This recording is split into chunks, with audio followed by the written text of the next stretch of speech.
ഇങ്ങനെ പെട്ടെന്നൊക്കെ പറഞ്ഞു കഴിഞ്ഞാൽ എന്താ പറയുക, വളരെ സന്തോഷം ഇങ്ങനൊരു ചടങ്ങിന് ഭാഗമാകാൻ സാധിച്ചു.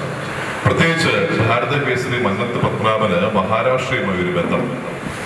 അതായത് NSS നായർ സർവീസ് സൊസൈറ്റി തുടങ്ങുന്നതിന് മുമ്പ് ഇതിന്റെ പേര് നായർ ഭക്തി സംഘം എന്നായിരുന്നു. അന്ന് പൂനെയിലെ ഗോപാലകൃഷ്ണ ഗോഖലെയുടെ servant service society of India അതിന്റെ ചുവട് പിടിച്ചുകൊണ്ടാണ് NSS തുടങ്ങിയെന്നാണ് പറയുന്നത്. അതേ കാര്യം ഞാൻ അതിലേക്കൊന്നും കിടക്കുന്നില്ല. അദ്ദേഹം പറഞ്ഞ ശബ്ദം ഒന്ന് കേൾക്കുന്നത്, അത് കേൾക്കേണ്ടത് രാവിലെ 9:30 എല്ലാ ഞായറാഴ്ചയും. ഹലോ മുംബൈ, മഹാരാഷ്ട്രയുടെ ശബ്ദമാണ്, നമ്മുടെ ശബ്ദമാണ്, നിങ്ങളുടെ ശബ്ദമാണ്. സ്വാമിജി പറഞ്ഞ പോലെ ഈ ശബ്ദം നിങ്ങൾ കേൾക്കണം. നിങ്ങൾക്ക് വേണ്ടിയാണ് ഞങ്ങൾ എല്ലാ ഞായറാഴ്ചയും വരുന്നത്. ക്ഷണിക്കപ്പെടാത്ത ഒരു അതിഥിയായി നിങ്ങളുടെ സ്വീകരണം മുന്നിലുണ്ടാവും. നിങ്ങളുടെ അനുഗ്രഹം എന്നും ഉണ്ടാകണം. Thank you. ജനം TV, അത് അറിയാം തീർച്ചയായും. ഹലോ മുംബൈ എന്ന് പറയുമ്പോൾ എല്ലാവർക്കും അറിയുന്നതാണ് കേട്ടോ ജനം TV എന്നാലും. ജനം TV തന്നെയാണ്, ജനങ്ങളുടെ TV തന്നെയാണ് ഹലോ മുംബൈ. Thank you. ഇനിയും സ്വാമിജിയുടെ അനുഗ്രഹ പ്രഭാഷണമാണ്. ശരിക്കും നമ്മൾ ഈ അസുഖമുള്ളവർക്കൊക്കെ ഡോക്ടർ ആപ്പറ്റൈസർ കൊടുക്കുമല്ലോ, അത് കൊടുത്തിട്ട് വേണം ശരിക്കും ഫുഡ് കഴിക്കാനെന്ന് പറയും. അപ്പോൾ ഇനി ഫുഡ് റെഡിയാകുന്നുണ്ട്. അതിന് മുമ്പ് നമുക്ക് അതിൻ്റെ 1 മണിക്കൂർ നല്ല ആപ്പറ്റൈസർ കേൾക്കാം. ആർക്കൊക്കെ ആ ഹിറ്റോ ആകുന്നതെന്ന് അറിയില്ല, ശ്രദ്ധിക്കുക. വളരെ നമ്മൾ ഒരു കാര്യം മനസ്സിലാക്കണം, ഹിന്ദുവിനെ വിഘടിപ്പിച്ച് നിർത്തി കാര്യം നേടുന്ന ഒരു കാലമാണല്ലോ. ഞാൻ ഇപ്പോഴ് ആറ്റുകാലമ്മയുടെ പൊങ്കാലയ്ക്ക് അവതാരകനായി 10 ദിവസം അവിടെ ഉണ്ടായിരുന്നു. അവിടെ ഞാൻ നേരിട്ട് കണ്ട കാര്യം, ട്രസ്റ്റിയില് ഒരു വലിയ വിഭാഗം ഒരു പ്രത്യേക രാഷ്ട്രീയ പാർട്ടി പറയുന്നത് ശരിയല്ല, പ്രത്യേക രാഷ്ട്രീയ പാർട്ടിയുടെ ആൾക്കാർ എങ്ങനെങ്കിലും ഇത് പൊളിക്കണം, ഇത് പൊളിച്ചിട്ട് വേണം, ഇവരെ കൊണ്ട് പറ്റില്ല എന്ന് വരുത്താൻ അവരിൽ നമസ്കരിച്ചുകൊണ്ട് ഞാൻ മൈക്ക് കൈമാറുകയാണ്.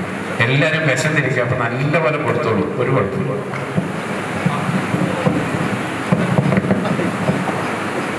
ഞാൻ ഈയിടെയായിട്ട് ഒരു ഇരുത്തം വന്ന പ്രാസംഗികനാണ്. എന്നെ ഒരു സ്ഥലത്ത് പ്രസംഗിക്കാൻ വിളിച്ചുകൊണ്ട് പോയി. അവിടെ വന്നപ്പോൾ താടിയൊക്കെയാണ്, ഈ ഉപ്പായൊക്കെയാണ്.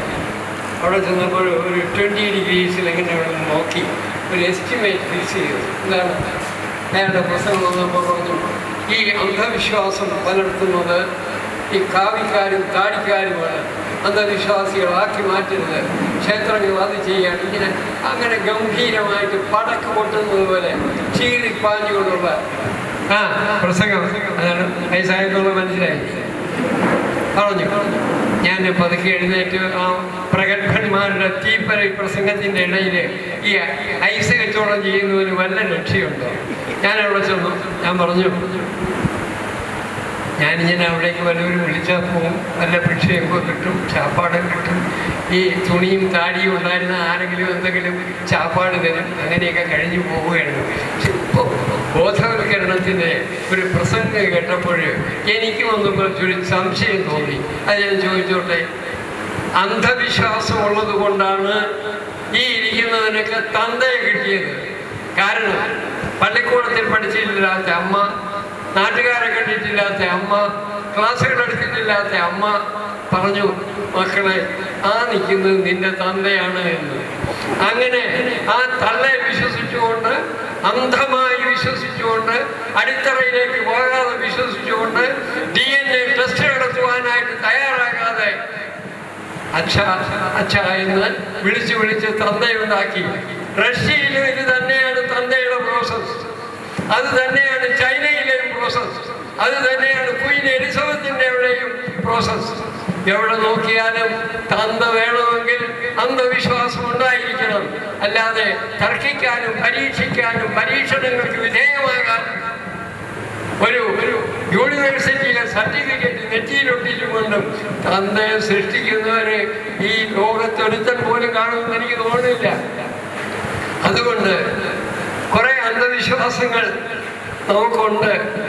അതുകൊണ്ട് നമുക്ക് എന്ത് കിട്ടി? തന്തയെ കിട്ടി. ആ അന്ധവിശ്വാസം ഉണ്ടെങ്കിൽ പൂജ്യമാണ്. അതുകൊണ്ട് ഞാനിത് സമയമൊന്നുമില്ല, നിങ്ങളോടൊക്കെ വിശപ്പ് വരുന്നിരിപ്പാണ്. പിന്നെ എനിക്കും മരുന്ന് കുടിക്കണം. ഈ 1 മാസം കൂടെ അണ്ടർ ട്രീറ്റ്മെൻ്റാണ്. പക്ഷേ ഒരു കാര്യം, മന്നത്ത് പത്മനാഭനെ ഇടുപ്പിൽ ചെരുവാമെന്നോ കക്ഷത്ത് വയ്ക്കാമെന്നോ ഏവനെങ്കിലും ധരിച്ചിട്ടുണ്ടെങ്കിൽ തെറ്റാണ്. മന്നത്ത് പത്മനാഭനെ ആർക്ക് വേണോ കാണാം. ഇന്നതാ ആദിവാസി കുട്ടികളാണ് ആ അഗ്നി പൂജ ചെയ്യുന്നതിൻ്റെ ഹോമം കൊണ്ടുകൊണ്ട് വെച്ചത്. ഇവിടെ വന്നവരാരാണെന്ന് ചോദിച്ചില്ല, അവർക്കൊക്കെ വിളക്ക് കത്തിക്കാം. ആരാണെന്ന് ചോദിച്ചില്ല, അവർക്കൊക്കെ ആവശ്യമുള്ള കാര്യങ്ങൾ പറയാം. പക്ഷേ പറഞ്ഞ് കയ്യടി വാങ്ങിച്ചിട്ട് പോവാനല്ല, മറിച്ച് 23 രൂപയും കൊണ്ടുവന്നിട്ട് ഇവിടെ ഇരിക്കുന്ന എൻ്റെ കാരണവരാണ് ഇരിക്കുന്നത്. എന്നെ എഴുതി നിർത്തി പ്രസംഗിച്ചതെന്നാണ്. ഇല്ലെങ്കിൽ വയസ്സുകാലത്ത് ഞാൻ അവിടെ നിന്ന് പറഞ്ഞു അത് വാല് പഠിക്കണം, ഞാനും നിന്ന് പറഞ്ഞു പോകട്ടെ, പറ്റുമോ എന്ന് അറിയണമല്ലോ. അതുകൊണ്ട് ഒരു മനുഷ്യന്റെ മുമ്പേ ആവശ്യമില്ലാതെ കൈ നീട്ടുകയോ ഞങ്ങളിത് ചെയ്യുമെന്നുള്ളൊരു മാനിഫെസ്റ്റോ കൊടുക്കുകയോ അബ്നാർമലായിട്ടുള്ള ആഹ്ലാദങ്ങൾ ഉണ്ടാക്കി കൊടുക്കുകയോ ചെയ്ത് 10 രൂപ എന്ന് ചെയ്ത ഇവിടെ ഇരിക്കുന്ന ഒരുപാട് പേരുണ്ട്. ജനനായകന്മാരും കൊച്ചു നായകന്മാരും വലിയ നായകന്മാരും ഒക്കെ ഉണ്ട്. ആരുടെയെങ്കിലും മുമ്പിൽ ഒന്ന് ഒരു 10 രൂപ വാങ്ങിച്ചു തരുമെന്ന് ഈ സെക്കൻഡ് വരെ പറഞ്ഞിട്ടില്ല. എൻ്റെ ശ്വാസകോശം മുഴുവനും കർപ്പൂരം കത്തിച്ച് കരിയണഞ്ഞ് വെന്റിലേറ്ററും ICU യൂണിറ്റിലുമൊക്കെ കിടന്നപ്പോൾ പോലും ഞാൻ ഒരാളിനോട് ഒരു കാശ് വേണമെന്ന് ചോദിച്ചിട്ടില്ല. പക്ഷേ ഏത് ജനലിൽ കൂടെയാണ് പൈസ കൊടുക്കാനെന്ന് അവിടേക്ക് ഒന്ന് എത്തി പോയിട്ടുള്ള ബാക്കികളാണ്. ആരോടും ചോദിച്ചിട്ടില്ല.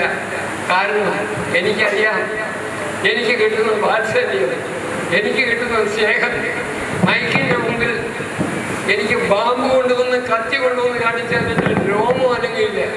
പക്ഷേ എനിക്ക് മനുഷ്യനോടുള്ള സ്നേഹം പറയുമ്പോൾ കണ്ണുനീരോടുകൂടി മാത്രമേ പറയാൻ പറ്റൂ. ഒരു മക്കളോടുള്ള സ്നേഹം, പ്രായപരിധിയില്ലാതെ സ്വന്തം മക്കളെ പോലെ കരുതാൻ എനിക്ക് 1 മിനിറ്റ് പോലും വേണ്ട. എനിക്ക് അത് ലോകത്തിൻ്റെ ഏത് ഭാഗത്തിരുന്നാലും തീർച്ചയായിട്ടും കിട്ടും. ഇനി ഞാൻ ഇവിടുന്ന് അധികം വെളിയിലിറങ്ങുന്നില്ല. ഇവിടെ ലണ്ടനിലും അമേരിക്കയിലും അവിടെയും ഇവിടെയും പോകാതെ തന്നെ അവിടത്തുകാരെ ഇവിടെ വരുത്താൻ നമുക്ക് സാധിക്കണം.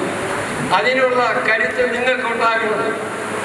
ഇവിടെ ഇപ്പോൾ 5000 പേര് ഇരിക്കാൻ കസേര ഇങ്ങനെയുള്ളൊരു ഫാഷൻ കാണിച്ച് ഈ ആളുകൾ കുറേ കൂടിയെന്നറിയാൻ അവിടെ എന്ത് ചെയ്തു? അവിടെ പൊങ്കാലയിട്ടു, കൽവിളക്കുകൾ വിളക്ക് കൊളുത്തി. ഇവിടെ എഴുത്തച്ഛനെയും ജഡായുപ്പാറയുമായിട്ട് സംബന്ധിക്കുന്ന കാര്യമുണ്ട്. അയ്യോ, ഞങ്ങൾക്ക് രാഷ്ട്രീയമൊന്നുമില്ല, ഞങ്ങൾ പൂവമ്പോറ്റി വരെ നടക്കും. ഞങ്ങളുടെ വീട്ടിലെ പെമ്പിളരെ പിടിച്ചു കൊണ്ടുപോയി കല്യാണം കഴിച്ച് ഡൈവേഴ്സ് ചെയ്തിട്ട് ഗൾഫിൽ കൊണ്ടുവന്ന് വിറ്റാലും ഞങ്ങൾക്ക് ഒരു കുഴപ്പമില്ല. അതിങ്ങനെയല്ല. നമുക്ക് വ്യക്തമായ കാര്യങ്ങൾ ഉണ്ടാകണം. നമ്മുടെ കുട്ടികളെ സംരക്ഷിക്കണം, നമ്മുടെ വൃദ്ധന്മാരെ സംരക്ഷിക്കണം, യുവാക്കന്മാർക്ക് പ്രവർത്തിക്കാനുള്ള പ്രവർത്തന രംഗങ്ങൾ ഉണ്ടാക്കുന്നതിൻ്റെ യൂണിവേഴ്സിറ്റികളാണ് ഇവിടെ 47ഓളം പ്രതിഷ്ഠ ചെയ്തത്. കാശികളാണ് ഞാൻ ഇന്റർനാഷണൽ കഞ്ചൂസാണ്. ഈ തുണിയൊക്കെ ഞാൻ വാങ്ങിക്കുന്നത് ഏവരെ കൊണ്ട് തന്നതാണ്. അത് എന്ത് കളറാണ് എന്നല്ല നോക്കാം. അറ്റ്ലീസ്റ്റ് ഞാൻ പൂജിക്കുന്ന ആളുകൾ ചിലർ ഗജാനൻ മഹാരാജ് ആണെങ്കിൽ ഉണ്ടേ കൊടുക്കില്ല, തുണിയെ കൊടുക്കില്ല. അപ്പോൾ ആളുകൾ കൊണ്ടൊരു തോർത്തിട്ടിട്ട് പോകും. പിന്നെ അടുത്ത് നിത്യാനന്ദ സ്വാമിയാണെങ്കിൽ ഒരു കോണത്തി കഴിഞ്ഞു പോകും. അപ്പോൾ ഇങ്ങനെയുള്ളവരെ വെച്ച് പൂജിക്കുന്ന എനിക്ക് ഇതിൻ്റെ ഗ്ലാമർ ആവശ്യമില്ല. പിന്നെയോ എനിക്ക് എൻ്റെ ആളുകളെ കണ്ടാൽ അവർ നല്ല ചങ്കൂറ്റമുള്ളവരായിരിക്കണം. ആടിപ്പോണവർ തളർന്നു പോകുന്നവർ ആകരുത്. 23 രൂപയാണ് ക്യാപിറ്റൽ.